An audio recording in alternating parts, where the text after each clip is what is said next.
Hi friends, അസ്സലാമു അലൈക്കും. ഞാൻ ഇന്ന് ഉണ്ടാക്കാൻ പോകുന്നത് തക്കാളിശനാണ്. അതിനൊരു പാത്രം എടുത്തിട്ടുണ്ട്. ആകെ 2 സാധനം വേണ്ടു. 2 തക്കാളി, കുറച്ച് വെളുത്തുള്ളി. അപ്പോൾ തക്കാളി എടുക്കുക, നല്ലോണം ഇങ്ങനെ ഞമ്മണ്ടുക. തക്കാളി നല്ലോണം ഇങ്ങനെ തക്കാളീനെ ഞമ്മണ്ടുക. വേഗമാകുന്ന സാധനമാണിത്. ഇത് ചോറിനൊന്നും കറിയില്ലാണ്ട് നല്ല പെട്ടെന്ന് ദോശക്ക്, പുട്ടിന്, എല്ലാത്തിനും ആക്കാൻ പറ്റിയ സാധനം.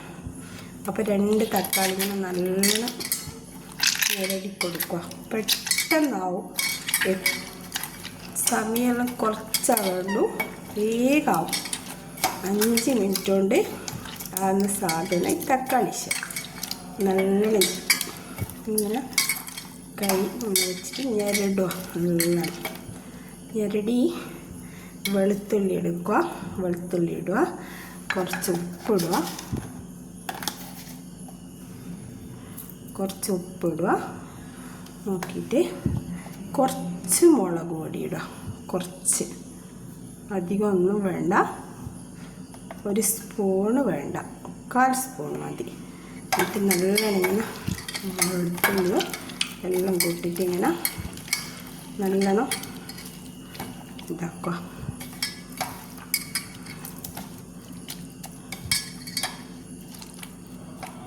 ഞെരടി കുറച്ച് വെള്ളം ആ കൈ കൊണ്ടുതന്നെ എടുത്തിട്ട് ഇങ്ങനെ വെക്കുക.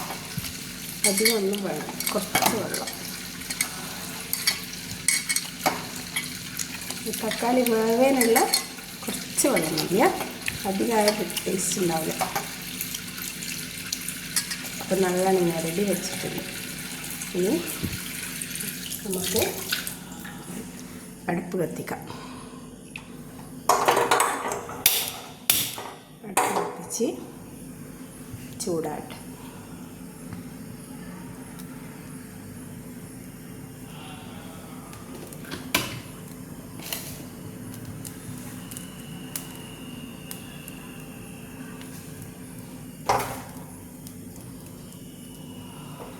കുറച്ച് എണ്ണ ഒഴിക്കുക. കുറച്ച് എണ്ണ, കുറേയൊന്നും വേണ്ട, കുറച്ച് എണ്ണ.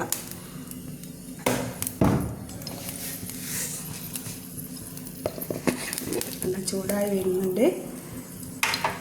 ചോറ് എടുത്ത് വെച്ചിട്ട് കറി ഇല്ലെങ്കിലും ആക്കാൻ പറ്റിയ സാധനം തക്കാളിശൻ. ഞാൻ ആദ്യമായിട്ട് വീഡിയോ എടുക്കുന്ന, എനിക്കങ്ങനെയൊന്നും നല്ലോണം അറിഞ്ഞുകൂടാ.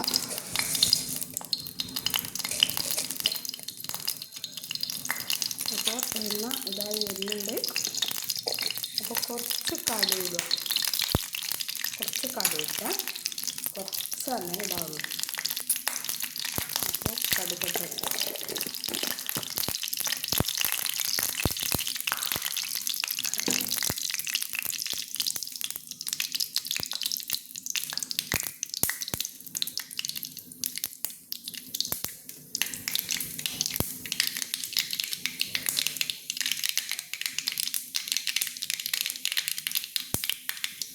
അപ്പോൾ കടുക് പൊട്ടിക്കഴിഞ്ഞ് അപ്പോൾ ഈ ചട്ടിയിൽ കുറച്ച് ബാക്കിയുണ്ട്, അതിൽ കുറച്ച് വെള്ളം, കൂടി. അപ്പോൾ ഇതൊന്ന് നല്ലോണം പതുക്കട്ടെ. ഏതാണ് സാധനം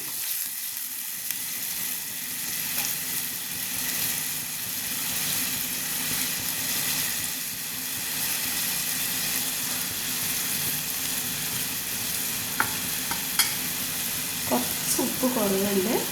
അപ്പോൾ കുറച്ച് ഉപ്പിട്ടാൽ കുറച്ച് ഉപ്പിൻ്റെ കുറവുണ്ട്. നല്ലോണം ഇളക്കുക.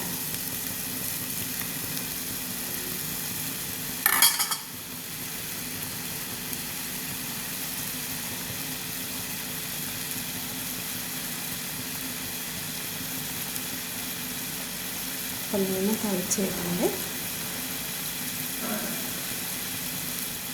നല്ലോണം ഒന്ന് തിളക്കട്ടെ.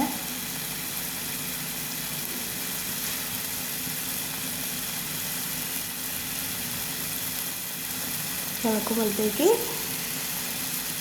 നമുക്കൊന്ന് ഇതെല്ലാം വെച്ചേക്കാം. നമുക്കൊന്ന്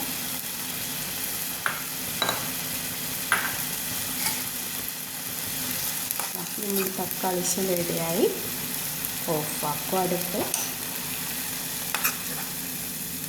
നമ്മൾ സൂപ്പർ തക്കാളി റെഡി ആയിട്ടുണ്ട്. ഇതാണ് നമ്മുടെ തക്കാളിശൻ. നിങ്ങളെല്ലാവരും ഒന്ന് ട്രൈ ചെയ്ത് നോക്കുക. അസ്സലാമു അലൈക്കും.